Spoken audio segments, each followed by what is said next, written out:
د واده په اوله شپه ښځه ولګېده او د خپل خاوند نه مکمل انکار وکړ چې ته به ماته نه رانږدې کېږې، ته زما خاوند نه یې. یار ویډیو راسره مکمل وګورئ، زموږ دپاره پکې ډېر ښکلی عبرت دی ملګرو، او د نورو ملګرو سره یې هم شیر کړئ.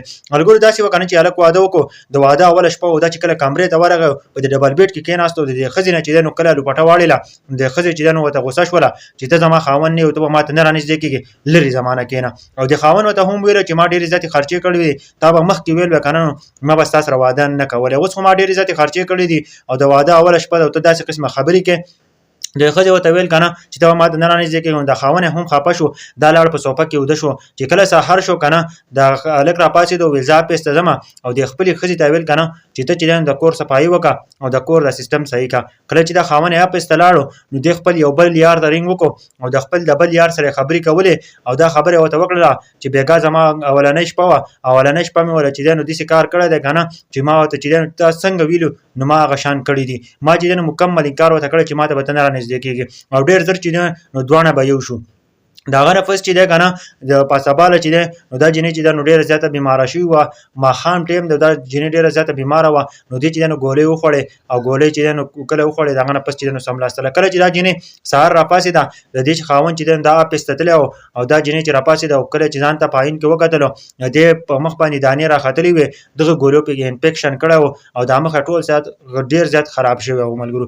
د هغه نه پس چې نو دې خپل یار ته رینګ وکړو چې راشه زما سره میلاو شو، زما خاوند چې دی دا اپیس ته تللی دی او ته راشه زما سره میلاو شه.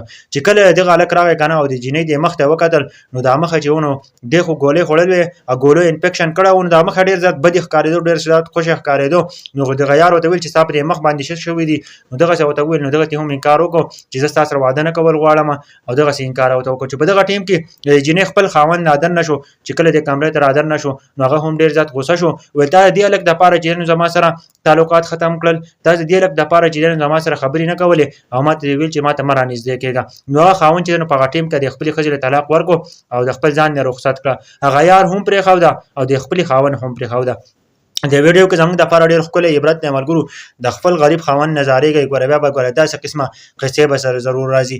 دی چې دی نو خپل خاوند نه و خوښ که نه او د بل یار سره چې دی نو رابطه کوله چې زه به د هغه سره لاړه شم او هغه یار وله هم دوکه ورکړله، خاوند چې دی نو هغه هم طلاق کړه. دا جینۍ چې ده نو اوس مکمل طور باندې ختمه شوله، د دې هېڅ چې ده نو هېڅ زندګي نه ده. د ویډیو مطلب مقصد دا دی که نه نن سبا چې ده نو داسې جینکۍ فیصلې کوي که نه یا د مور پلار خلاف ځي او یا چې ده نو د بل یار دپاره خپل خاوند پرېږدي، نو داسې قصې چېرته مه کوئ، ستومانه او زندګي هم تباه و برباد شي. زه هغه جینکو ته یم چې کومه ځان ته هوښیارې وایي، تعلیم یافته ځان ته وایي او وایي چې زه به دې یار سره لاړه شم او زه هم پوهېږم او ځان ته قابله وایي، خو دا هېڅ کې هم نه وي ملګرو.